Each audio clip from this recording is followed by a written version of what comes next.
freaking first cut. Golly. Ladies and gentlemen, boys and girls, welcome to your 2024 PGA Championship DFS preview.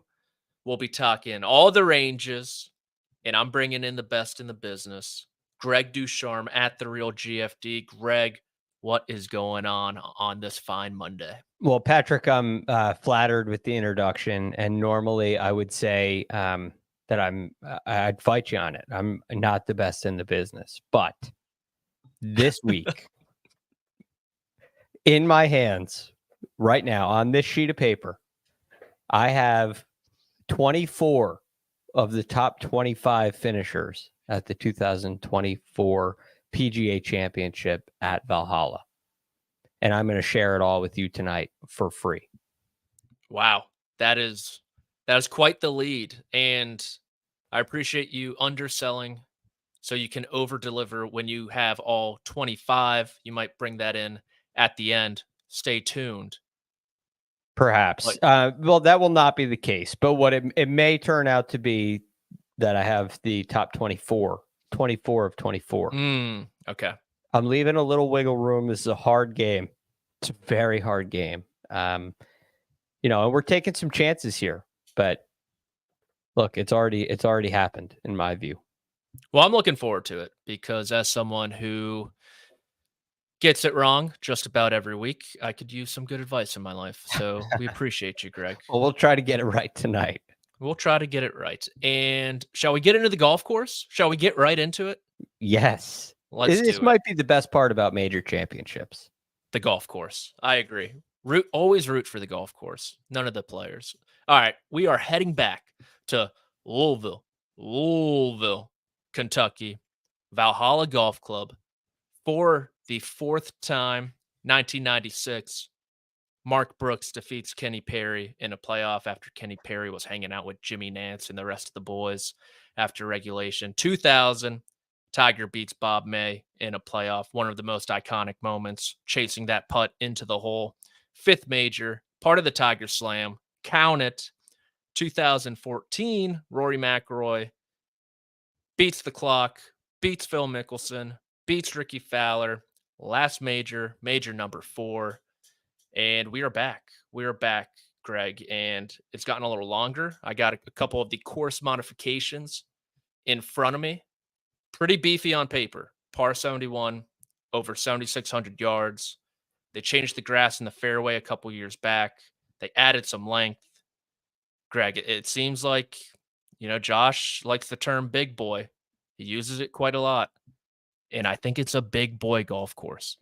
Yes, if he overuses it, which I can't be certain on, he's not overusing it this week. This is no question a big boy golf course. Now, that grass change that you referenced, they switched the fairways to zoysia grass. The idea with the zoysia grass is that it plays a little firmer and faster, traditionally. But the caveat to that is we're expecting some rain this week. They've had some rain, and that should slow the golf course down a little bit as far as the fairways are concerned. The biggest difference between this iteration of a PGA Championship at Valhalla and the others, aside from the length, is the rough. The roughs are what's known as cool weather grasses. You're talking, it's a mix. All the worst grasses you can hit out of. Rye, POA, bent. They're all mixed in there. And it is much hardier in May than it is in August. Fairways are narrow, although they'll play a little wider if it is as soft as some of the reports are. And if we do get rain, that seems to be a part of this championship, that rough is going to be a real handful, especially at this length. Yeah, rain does seem to be a factor. Guys were out there early and often on Monday to get as much prep as possible under their belt. Rain coming on Tuesday, possibly Wednesday, possibly leading into the weekend as well, which will only make the golf course longer. And like you said, make these fairways a little bit wider for these guys, but it'll also make that rough that much juicier as well. And I think a little added bonus as well or an added nugget. They took some of that rough out around the fairway bunkers, if you notice. So guys might be hitting it into the fairway bunkers more often than usual, which honestly is probably a good thing. Rather than play out of those in the rough. It's very interesting because fairway bunkers can be tricky. You start getting up close to lips, it's far worse to be in the bunker than in the rough. But if you do find yourself at this level with a clean lie, it could be an advantage to be in the fairway bunker compared to the rough. So there's a little more, I wouldn't say aim at the fairway bunkers, because it definitely puts some variance into it that's a little more severe than the lie you're going to get out of the rough. It can be the difference between hitting it. You can only advance it 50 yards down the fairway, and you can do pretty much anything you want with it, depending on the lie you draw and where it is in the bunker. So I would not be aiming for the fairway bunkers, but you're right, Patrick. In some cases, if you draw a good lie, it will be better than the rough. Yeah. And shall we get into some keys for the PGA Championship? Yeah, let's do it. Like we said, this is number 4 at Valhalla. First one in May. Mark Brooks won at 11 under. Tiger 18 under. Rory McIlroy 16 under. Should be noted, Mark Brooks and Tiger Woods, that was a par 72. Rory par 71. Par 71 this week. But ever since the switch to May of half a decade ago, the PGA Championship has really taken on a new identity. It seems like it's kind of like the fairest test in golf. Some people are calling it. And you look at the scores. Brooks Koepka at Oak Hill -9. Justin Thomas at Southern Hills -5. Phil -6 at Kiowa. Morikawa took it deep. Final round 64 at Harding Park to finish at 13 under. And then Brooks Koepka at -8 at Bethpage Black. You bring in these big ballparks. You bring in the rough. You bring in the big boy golf courses, and you see the cream rise to the top. Yes. One caveat. Morikawa was in August because of the COVID year. Correct. So you consider that the 4 iterations we've had in May, they've all been single digits, all between 6 and 9, 5 and 9 under par. So it has played a lot more difficult in the month of May. And I'll be very interested to see what happens this week, because when you have a softer golf course like this, it does add length, but it makes targets a little bigger. The greens are about 5,000 square feet. They will play a little bigger if it's soft. The fairways, while they're narrow, they will play a little wider if it's soft. So that's kind of it's always an interesting balance on the PGA Tour. And what I think happens, Patrick, is it separates the cream from what coffee. Does that mix with? Yeah, separates the cream from the coffee. That's right. So you end up, guys that are hitting the ball really well can take advantage of that. Guys that are struggling, missing fairways, not getting the distance of some of the stars can have a really rough go of it. But it opens up birdies. It just requires a lot longer shots in there, which you can be a little more precise with. So I tend to skew towards better scoring when it's wet over, even if it plays longer, over more difficult scoring, unless it's actually raining when they're playing. That'll be the thing to watch out for. Here's one last question for you before we get into the meat and potatoes that are the players. Do you like Valhalla? Do you like the golf course? I do. It's not, I wouldn't say that it's my favorite, but I think there are a lot of really cool holes. I like the concept of a Jack Nicklaus design. He gives you some really interesting and difficult hole locations. They for the most part, tend to be in the back right portion of greens, which you'll see here at Valhalla as well. It creates plenty of challenge. He does a nice job meandering the golf course through the property. So yes, I like it. I think it's also a perfect fit to the theme that we've seen in PGA Championship since, say, 2015. I think you're looking at a pretty similar style, which I'm a fan of. So I think it's going to set up to be a great tournament. But Patrick, keys to the course. No champion except for Colin Morikawa since 2014, including 2014, has finished the year outside the top 60 in driving distance. Only Phil was outside the top 25. Phil and Colin Morikawa. Phil was 54th, Morikawa 97th.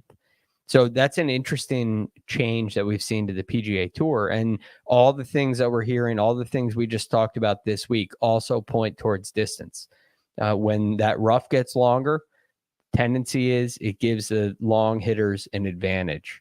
So I will definitely be looking at club head speed, general ball striking, and tee to green ability. I'll be putting a heavy dose of my analysis on that. Okay. I concur. All right. You talked about back right pin locations. We will be right back after a quick word from our sponsors to talk about the 10K and 9K range for you fellas.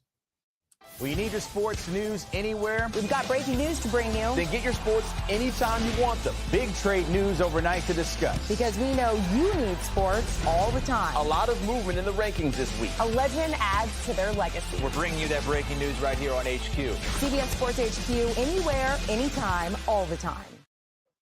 And we are back. Let's look at the top of this board, Greg. We got Scottie Scheffler back. He is on the range there at Valhalla. He has the beard. He has the child, perspective, nappy factor. Oh, yeah, he's also the best player in the game. He leads the way at 13-2. Rory McIlroy, fresh off 2 wins, is at 12. Rahm 11-4. Schauffele 10-9. Koepka 10-8. Ludwig Oberg 10-5. Morikawa 10-2. And Patrick Cantlay, an even 10,000. Rounds out that range above 10K. Who are you looking for? Who piques Greg's interest? Scottie Scheffler. Shocking. Yes. I just think he's a must. His baseline is so high, Patrick. It is so high. And I've been kind of beating the drum that this Grand Slam is very much in play, which I don't do. This is not just because he won the Masters, although that plays a big role in it. It's because of everything else that we've seen. His driving accuracy is extremely high. His distance is plenty. His iron play is clearly the very best in the game. And his short game is not only phenomenal, he's 5th on tour this year in strokes gained around the green. It's also very opportunistic. And he's shown, like he did at the Masters, if he does miss greens, he still has birdie opportunities. He is very accustomed to holing out pitch shots, getting up and down when he has to. And I think that kind of complete tee to green performance that we've seen out of Scottie Scheffler, especially now that things with the putter have not only settled down, but look quite good in his last 5 events with the mallet putter. This, in my opinion, I know there's a lot of other distracting stories, but this is still the Scottie Scheffler show. Yeah, I don't know how you don't play him, honestly. And I understand he's been a month away from the game. I think the Rory run muddies the water a little bit for some, not for me, where there's like, oh, Rory's closed the gap. Scottie Scheffler is far and away, the best player in the world. And oh, yeah, he held the 36-hole lead at last year's PGA before that wet Saturday, still finished runner-up with a really nice final round. Oh, yeah, he was in the mix at Harding Park as well. Oh, yeah, he has 10 top 10 finishes in his last 15 major championships. Yeah. It's like a T7 is his floor. The one interesting thing, and I said this last night on the podcast, you're not going to find any reason to fade Scottie Scheffler. I found one potential. Oh, last time he won the Masters, he went to the PGA in 2022 at apparently his favorite golf course. Yep. And missed the cut. I believe Scottie Scheffler has learned from that and will not miss the cut and will in fact win. Quick learn. Yes, I think he will iron that out. So I am not in any way concerned about that. I hope that Rory McIlroy has muddied the waters, because Rory has done it for 2 weeks without Scottie there. He has looked majestic. Like you take a lot of heat for the eye test. If you're looking on the eye test, Rory McIlroy looks unbeatable right now. But what Rory did to Xander, which was apply so much pressure and make Xander feel like there was nothing he could do to win, Rory affected Xander. But when Scottie Scheffler is in this field, he is unaffected by someone like Rory McIlroy. I've never seen him affected by any other player. And I believe Scottie Scheffler affects the players around him a lot more. And that will be true for Rory McIlroy, who's also dealing with the pressure of a 10-year drought in majors. Coming back to the play, this is the place where Rory should do it. He's coming in on 2 straight wins, just like he did last time at Valhalla, right? All the stars seem to be aligning. But don't forget, as Scottie Scheffler attempts to complete the Grand Slam this year, this was also a venue that was a part of Tiger Woods' Tiger Slam, which I also find to be fascinating. So, I think there's some really big storylines at the top, headlined by Scottie. And if you want to tie in the Rory thing as well, Rory won 2 majors in a row at this venue as well, right? Coming off the Open and winning at Valhalla. It's a great point. So a little bit of good juju for Scottie, perhaps. Okay, outside of Scottie though, if you had to deviate from the top guy, who's probably your name you're looking at? Brooks Koepka. Brooks Koepka is so underpriced to me at 10,800. I think this is a miss. You know, what he's shown with his ability at PGA Championships. You're talking about 3 wins. You know about those, but he has 3 additional top 5 finishes in PGA Championships as well. And all the things we described in this golf course, the wet conditions, the soft conditions, the difficulty of the rough. This is a bruiser's type golf course, and Brooks Koepka is a bruiser. He seems to have the ability to flip the switch whenever he wants. He crams for the exam unlike anybody else that I've ever seen in the game. And one performance in Singapore, it's like he's disappointed with the Masters and he starts trying, and now he wins. And that's scary for everybody else. Yeah, it is. And you look at his PGA Championship record since that win in 2018. You take out 2022, where his major form dropped off because of injury. He wasn't 100%. He has entered every final round at the PGA Championship with a chance to win. He was 2 back at TPC Harding Park. The finish doesn't look good on paper. He shot a final round 74, lost by 10. Morikawa shoots a final round 64. But he's right there entering the final round. Yeah, that was the Dustin Johnson comment as well. Yes, not a good Sunday for Brooks. And then you have Kiowa Island, where Phil kind of outmaneuvers him a little bit, but still right there in the mix. And then obviously the win last year to go along with the back-to-back effort. I mean, the PGA Championship is Brooks Koepka's major. Yes. And there's a theme to it. Like we've said, there has been a repetition in the keys to success at the PGA, and Brooks Koepka has them, and he believes that he can win. He's proven to himself that he can win. Brooks is another one of those guys that affects the field around him. He rather than being affected. And I think that Brooks is a part of this movie as well. So he'd be my second choice. Okay. And added bonus, he has defended twice before in major championships, one at the US Open and one at the PGA Championship. Yeah, they seem to come in pairs for him. Mm-hmm. I'm going to throw one name that I like out there, and it might be surprising to you, Greg, but I just think this guy has a really high floor. I think he's going to finish T6. He might not be on the TV a whole lot over the weekend, but you're going to look back at this leaderboard years down the line and be like, oh man, that guy finished T6 at Valhalla. And that's going to be my favorite golfer in the world, Xander Schauffele, at $10,900. He's so good. He is so good, but maybe not good enough to win this. That is, I think, a very fair assessment. And this is the hard thing about Xander.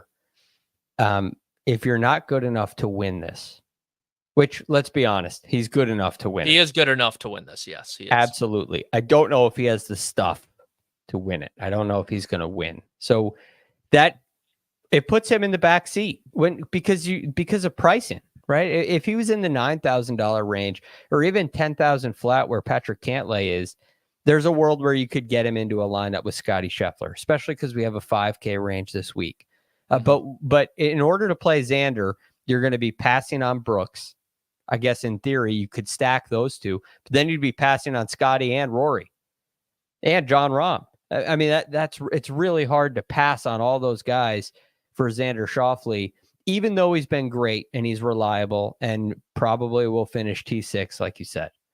It's you need the chance to win. This is a setup. I believe there's a very limited number of players who can win, and this $10,000 plus range you can't miss.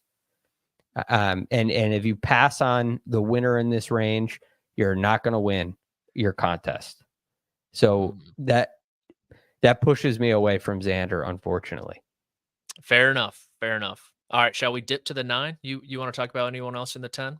Yeah, I mean, look, a lot of these guys are capable. Cantlay has a great record at Jack Nicklaus designed venues.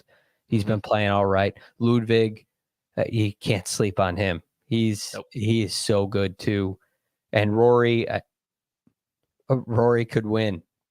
He's also in a tough. I'm not passing on Scottie, so it's hard for me to go Rory as well.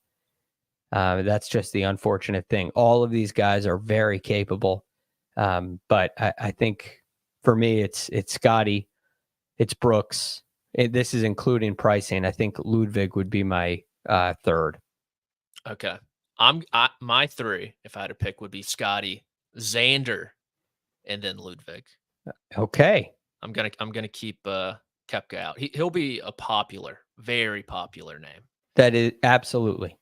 All right, let's dip into the 9, where a number of potential winners. If it doesn't come from the top dogs, you got to think someone from this list is going to win. Cam Smith, Max Homa, Bryson DeChambeau, Wyndham Clark, Joaquin Niemann, JT, Hovland, Zalatoris, and Cam Young make up the 9K range. A lot of big names, a lot of major contenders, some major champions as well. I think it's going to be a fun range to attack. Yes. Now,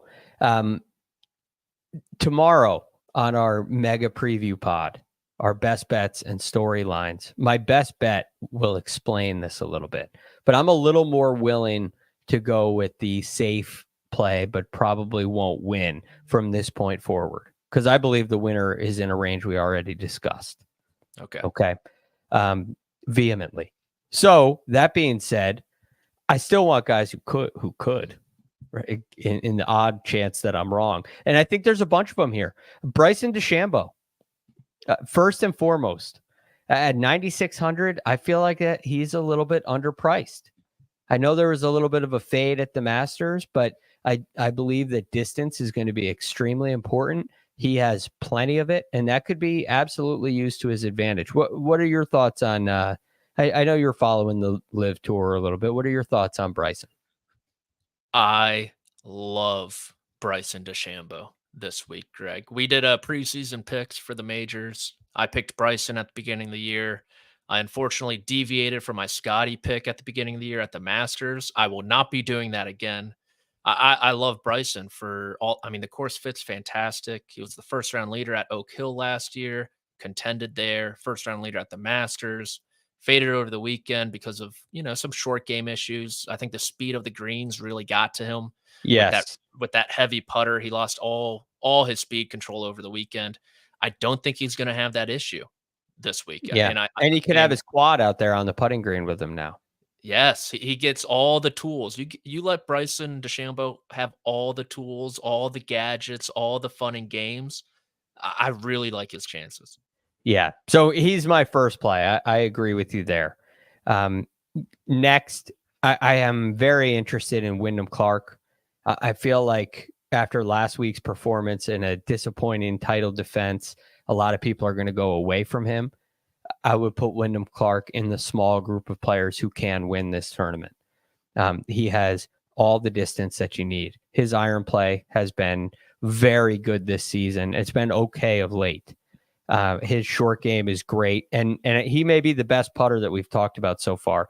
Cam Smith is ahead of him. He's probably a better putter, but Wyndham Clark is right there in that category. Yeah, and I think it's weird with Cam Smith. You would think this is not a great course fit for him. He's not the longest. He's pretty wild off the tee by his own admission. But the same could be said last year about Oak Hill, and he somehow finished inside the top 10 there. So he's a very interesting name to me. Yes. Well, you think about like that separation that we talked about, right? And this feels like we're going to get another one of those where there are a couple of lead dogs that get out way ahead. And like kind of like we saw at the Masters, and just a couple under par, right around par is that T6, T8 kind of range. And Cam Smith can play that grind it out style of game. And he can grind it out. I just don't think there's the upside for him to get in the mix and win. But I'm going to call it a backdoor top 10, even though I'm not sure that's the right term. But a backdoor top 10 is very much in play, and I think it's rather safe. Yeah, let's talk about someone else who also factored in last year's PGA Championship. The guy Brooks Koepka was battling down the stretch. Yeah, Viktor Hovland, $9,200, took a big step in the ball striking category last week at Quail Hollow. You think about the juicy rough kind of mitigates that short game a little bit, just because he's not going to be asked to hit those touchy-feely, spinny shots that he does struggle with from time to time. Could this be a great opportunity to buy in on Viktor Hovland? Yes, it definitely could. It was really most of the work he did with his approach play last week came in the final round. But sometimes that's all you need, and it can click. Victor's a guy that likes to tinker, but what he's shown through his career is like he's not afraid to go with it once he's got it. And I don't think he needs a lot of time to show form in order to be a viable play. So I really like the price with Viktor. That would be a kind of a contrarian play, I believe. Because you have Justin Thomas right above him. You got Will Zalatoris right below him. Wyndham Clark and Bryson, who we already talked about, not far ahead. So it would be a very interesting pivot, but I do think it's a viable option. Yeah, I think it'd be a fun pivot. I mean, the 9K range is just stacked. You got Max Homa coming off the Masters performance, a nice start there at Wells Fargo as well. Always a popular name just in general because people want to root for him as well. And then you have Will Zalatoris in major championships, Clark, DeChambeau. The list really goes on in this range. Yeah, and Justin Thomas. Yeah. JT put a new driver head in play last week. He went to the TSR2 from Titleist instead of the TSR3. And he had a really good week off the tee with the exception of one day. Saturday was a terrible day off the tee for him. But in the other 3 rounds, he drove it really well, and he was much more accurate.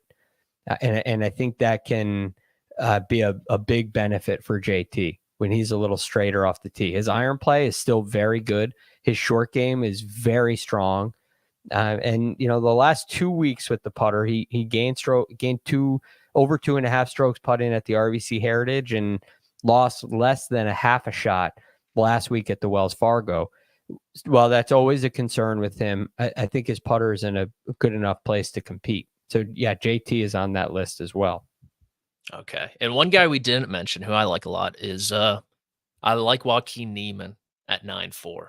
I think, the shine of him might have worn off a little bit after, a good Masters, not a great.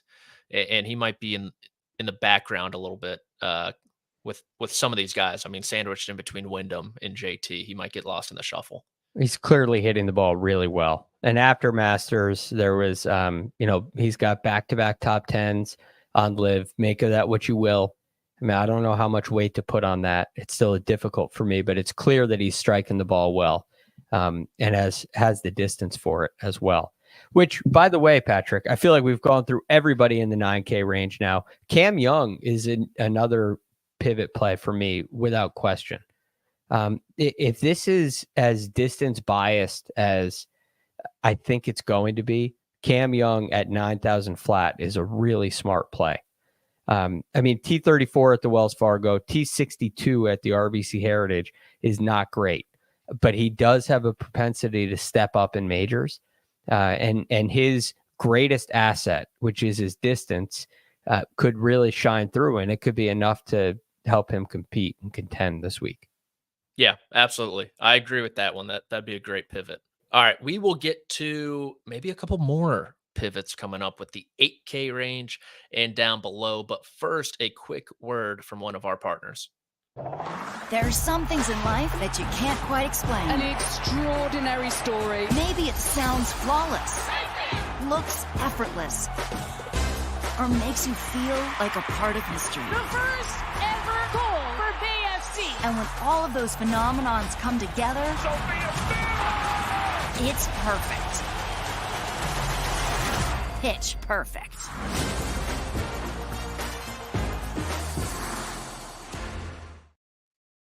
And we are back. Pitch Perfect. Love that movie franchise. All right, let's get into the 8K range. Matt Fitzpatrick tops it. We got Jordan Spieth going for the career Grand Slam. Tommy. Fleetwood, Hideki Matsuyama off the WD. Sam Burns, Nappy Factor, Shane Lowry, Tony Finau, Tyrrell Hatton, Sahith Theegala, Dustin Johnson, and Patrick Reed. Greg, what names stick out to you? I'm not a huge fan of this range. Ooh, okay. I love the 9K range. As like I said, we mentioned pretty much everybody in there. I really like the 7K range as well. This one is a lot tougher for me. So I'll start with like I think Tommy Fleetwood's a fine play, right? But Hideki Matsuyama really has my interest. I know he withdrew last week, but I think that's going to keep some people away from him. It was a T38 at the Masters, which was a little disappointing. But you look at what he's done before all that, and it's really good. I mean, it's 5 straight events, gaining strokes off the tee, 4 out of 5 approaching the green. It has the ability to just go crazy with the ball striking. And he leads the PGA Tour in strokes gained around the green. So that's, like I said, I mean, at the very top of this leaderboard, you're going to have to hit the ball really well in order to win. But you can scramble your way to a top 10 finish. And Hideki has that capability. Even the putter, which hasn't been great, hasn't been terrible.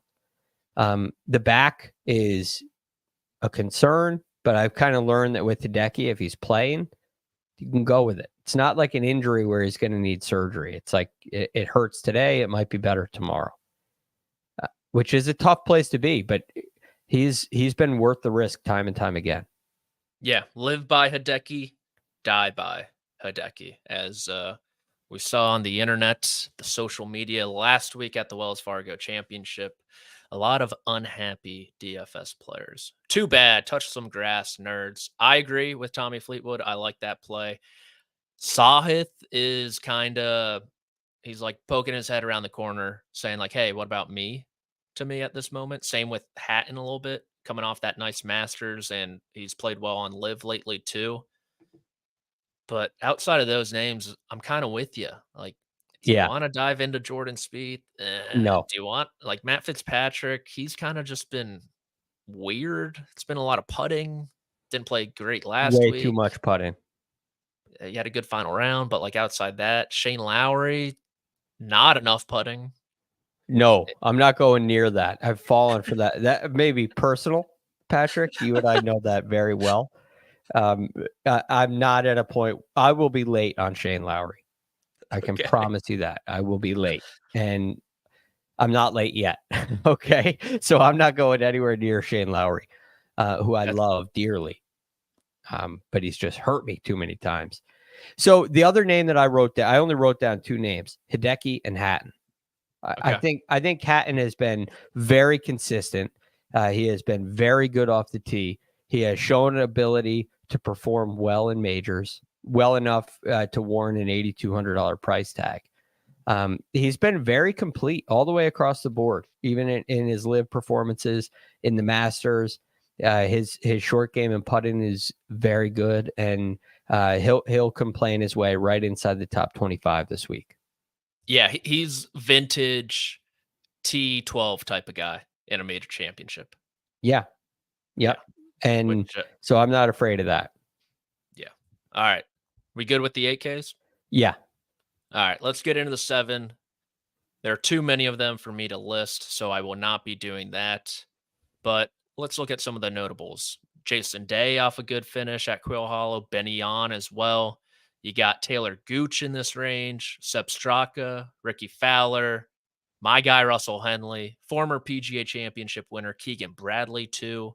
What are the names you're circling here? Well, I mean, there's 2 that just seem so obvious. They're so obvious. I wonder if they're a trap. Ooh. And it's Ben On and Siwoo Kim. Yeah. They have been absolutely elite. I mean, is this a trap? Is this too good to be true? Because Ben On has been elite off the tee. You know, this year on the PGA Tour, only 2 events, and he's played a lot. Only 2 events where he's lost strokes off the tee, and in both of those cases, it was less than a full shot. Approaching the green, there's only been 3 events where he's lost strokes. He struggled at the Players, but you look at what he's done in his last 5 events. And you're talking about 3, 2.5, 3, 2.5 strokes gained approach the green. It's been absolutely elite. And then you add to that the fact that he led the field in strokes gained putting last week, which was coming off, by the way, an event at the CJ Cup Byron Nelson where he gained 3 strokes putting. There's something clicking for Benny On. And I think it's difficult to ignore. It's just, is it the one thing? It would be, well, it must be too good to be true. Yeah, I agree. He is the name that stuck out to me. Also, Siwoo Kim. The guy, he's got, I mean, it depends what putter he puts in the bag this week, but tee to green's been a lot of fun to watch pretty much all year, to tell you the truth. Yeah, and it's led to really reliable, really consistent performances. I mean, T16 at the Wells Fargo, T13 at the Byron Nelson, T18 at the RBC Heritage, T30 at the Masters, T17 at the Houston Open, T6 at the Players. That's a Pete Dye course, so he gets an asterisk there because that's kind of basic. But it goes on. It sounds exactly the same all the way through to the end of the year. It's just he's been a top 25 machine.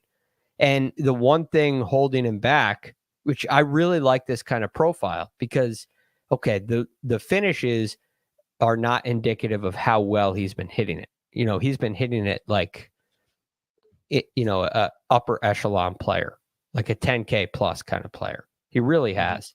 The one thing restricting the results is the putting. And I'm a big fan of that because now there's a single lever to pull. He puts a new putter in play, bada bing, bada boom, has a good putting week. All of a sudden we get another T6 out of him. And that's a pretty good place to be when you're selecting your fantasy lineup. All right, let's give you a crop of bombers. Tell me which ones you like. You got Minwoo Lee at 7,700. You got Nikolai Højgaard at 7,400. I'll throw Adam Scott there at 7,300. Steven Yeager, he's picked up some speed this year, 7,100. Or Dean Burmeister at an even 7K. All right, I got to pick one. The one guy that's on my list of the top 24 players in this field is Adam Scott. Oh, I love that. Yeah, I really like what he's been doing with his ball striking. It hasn't been Siwoo Kim quite. It hasn't been quite that level, but he's been very good off the tee. Just a couple weeks ago, gained 5 strokes off the tee at the CJ Cup Byron Nelson. The putter has slowed a little bit for him, but I still believe the putter is a strength. And I think on a golf course like this, he can have some success. You think about what Adam Scott has done at the at Muirfield at the Memorial. He's had great success there. Another Jack Nicklaus design. I like Adam Scott's chances this week. Okay, and then we'll go on the other end of the spectrum here. I'll give you Tom Kim, Brian Harmon, Ricky Fowler, or Russell Henley. Any in the top 24? No, but I'll give you. How about this? How about Seb Straka? Yeah. Did I not mention him? You didn't mention him. Oh, but that's he's another. He's a short knocker that could sneak in there. Yeah, I Seb meant to Straka mention has him. become consistent. right? He's become consistent. It's great to watch.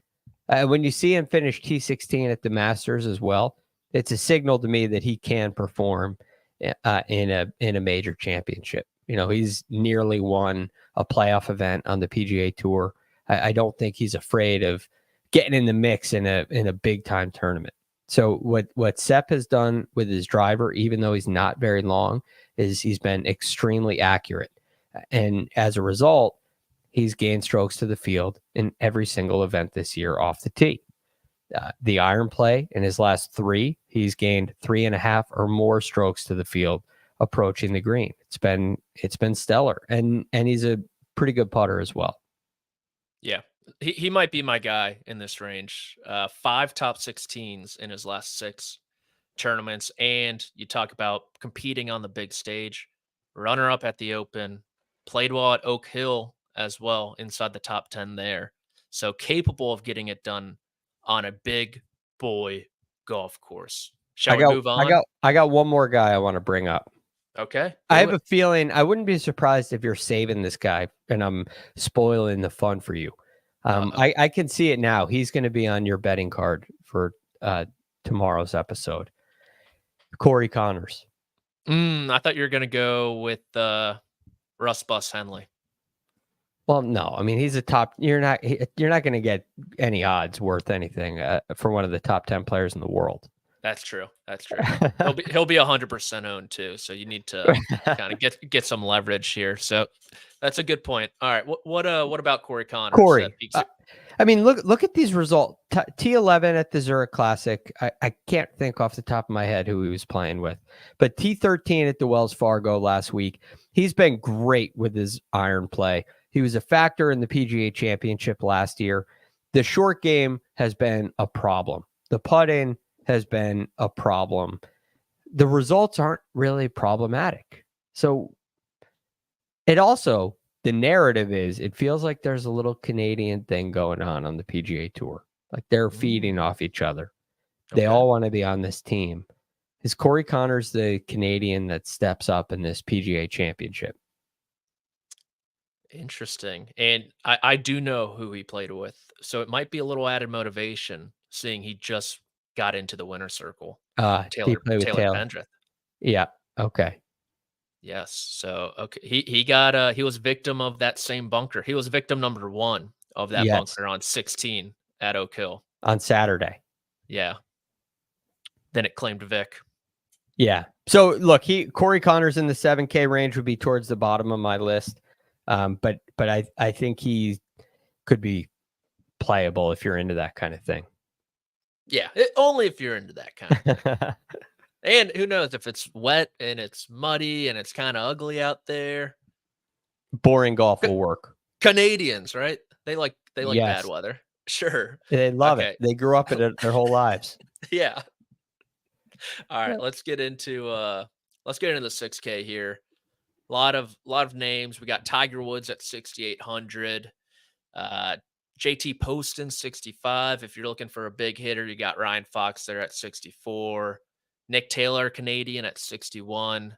Phil Mickelson at 61. And then 3 more big hitters actually at the even 6K with Pendrith, Lucas Herbert, and Gary Woodland. Greg, I see a lot of potential here. Me too. I'll start.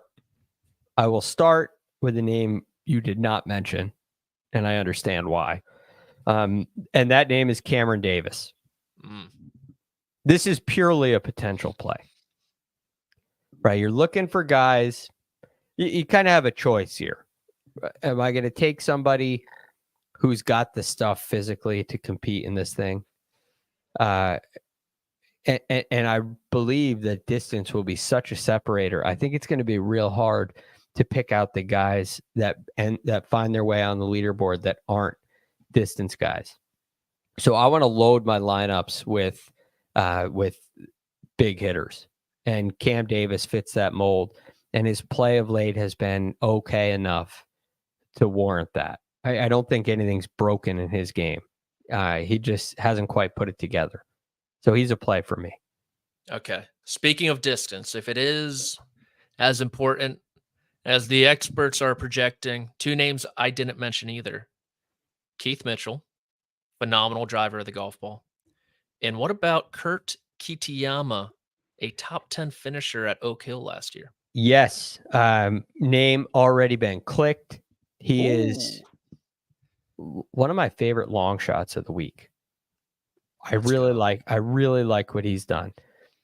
You're talking about 4 out of his last 5 events. He's gained strokes off the tee. Actually, all 5 off the tee, approaching the green 4 out of 5. He lost strokes approaching the green at the Masters, less than a shot. And I give you a little bit of credit for that. He's kind of in the same Corey Connors boat where we haven't had a great putting week. The results have been between 36th and 19th ever since the Players Championship. So that's the ball striking ceiling, which I think is enough. It could be enough to warrant him a great finish. And heaven forbid we get a couple putts to fall. Kurt Kitayama could be a factor here. He could. He's certainly one of my favorite names in this range. Is there any temptation to kind of zag on the distance narrative at all with maybe the best putter in the game? He's the name I have circled in this range. I love Denny McCarthy this week, Greg. He just played a wet, long golf course at Quail Hollow very well for the 2nd straight year. I mind you talk about Jack Nicklaus Designs. Could have won that golf tournament this past summer. I know he is not long off the tee, and it's going to have to be one of the best driving performances of his life to keep up. But I think Denny at 6,300, I think it's very, very tempting. And I think you could do a lot worse in this range. Yes. I am understanding of all the narratives. I just don't see that on paper. It's just so hard for me to go this way. And I think there's a big difference between last week and this week. Okay. And there are other events where he's proved this wrong. And I root for him. I hope he proves me wrong again. But last week there was no rough. There's going to be some pretty gnarly rough this week. And I think it just puts him so far behind the 8 ball. Now, that being said, he has all the weapons to deal with that. Right. But it just feels like a stretch to me. That's fair. My dream will die here. There is a shorter hitter that I think I'm a little more apt to. Oh, and that's Christian Bezuidenhout. Okay, the South African. Golf. Yes, T16 at the Wells Fargo last week. T3, he played the ISPS Handa Championship. You got T28 at the RBC Heritage, T25 at the Valero Texas Open, T9 at the Valspar, T13 at the Players. He's been playing great golf, and he's done a lot more this year with his irons than, say, a Denny McCarthy. I'm not picking on Denny McCarthy. I'm just saying I'm evaluating these shorter hitters. Christian has done very well with his ball striking, and he's also kind of putted. His putting has looked a little bit like Denny's as well. It has. All right, I'll give you an option here. Do you want Tiger Woods at $6,800 or Phil Mickelson at $6,100? I will take between those two Taylor Pendrith at 6,000. That is fair. That is the correct answer. Yes. Yeah. Tiger to finish the event is a win. Mm-hmm. And so that's not making it into my DFS lineup. And I'm not playing Phil Mickelson. Okay. Fair enough. So that's why Taylor Pendrith is the answer.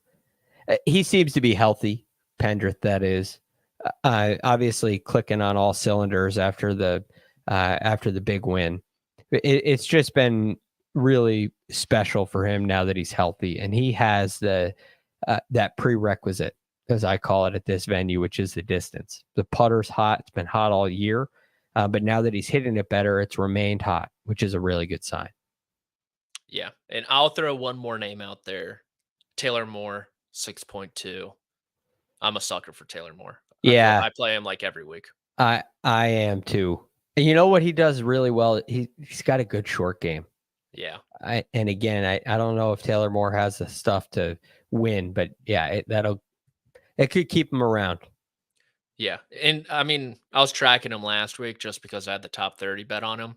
He was on that first page of the leaderboard for like the first half of the tournament, and then he really had a really tough finish there on Sunday. He could fill out that. He could be that 25th. He could get that 25th spot. Oh, Maybe breaking news. T26. All right. Shall we dip below the 6K range? Shall we get weird? Yeah, let's get weird. All right. Let's I got to look up a name here real quick. Oh, here he is. We got Michael Block at 5,200. We got Maverick McNeely kicks off the range at 59. Mackenzie Hughes could be interesting, 58. Who else do we have? Ooh, a winner and a long hitter. Chris Goddard, 57. He could be fun. Luke List, 56. Yeah, where what direction do you want to go? I got here, two Greg? guys I'm willing to play in this range. Okay. And by willing, that means they're going to finish T24 or better. Yep. And you've named them both. Oh, okay. Yes. One is a long hitter. One is not. One is named Luke List. The other is not. Luke List, T30 at the Byron Nelson, T19 at the Zurich, T38 at the Masters. Things are looking a little better for him. He putted really well at the CJ Cup, Byron Nelson. That's always the bugaboo for him. And he has some good finishes in the PGA Championship as well. 2019, finished 6th. That was at Bethpage, which there could be some correlations to. And that's the kind of potential that we're looking at here with Luke List, who's at 5,600. So I love seeing that kind of upside down at this range. And then, unless you have any thoughts on him specifically, no, continue. Mackenzie Hughes just has such a strong ability on really difficult golf courses.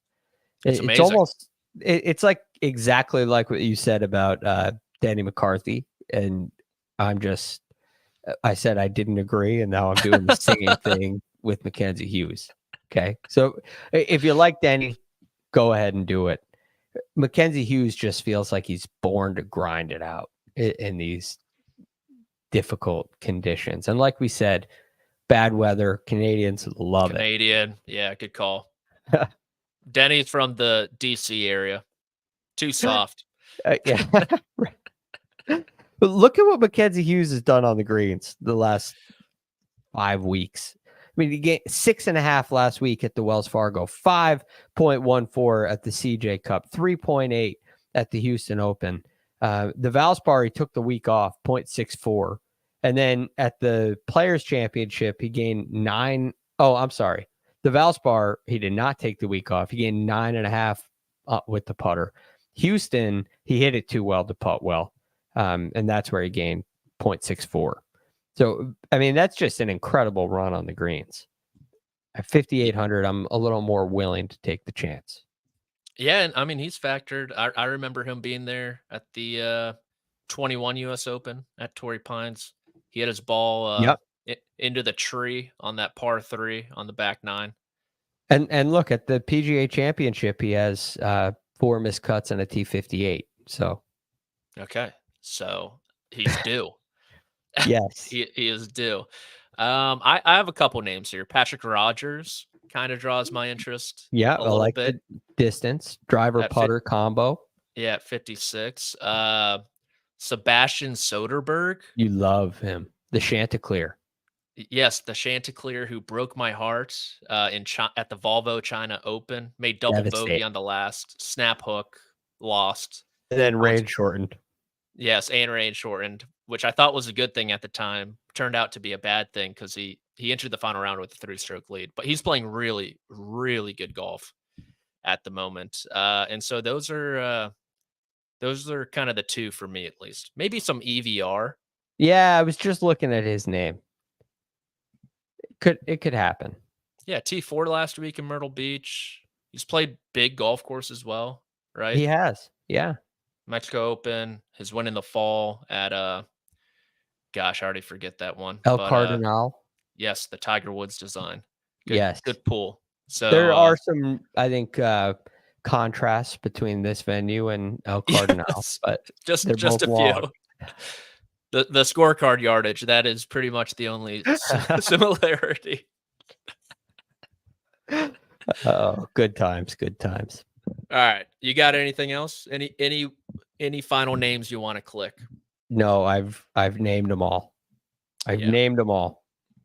I don't have any either. All right, so that I think that'll do it for your PGA Championship DFS preview. Be sure to hit the like button, subscribe to Golf on CBS YouTube, tell a friend about the show, maybe tell an enemy, do a little both. Okay, you tell one person, they tell two, they tell three, and so on. Get your one and done picks in as well. We will be back, both Greg and I, tomorrow for the PGA Championship mega preview for Greg DuCharme. You can find him at therealGFD. I'm Patrick McDonald. This was the First Cut Podcast. We'll see you guys tomorrow.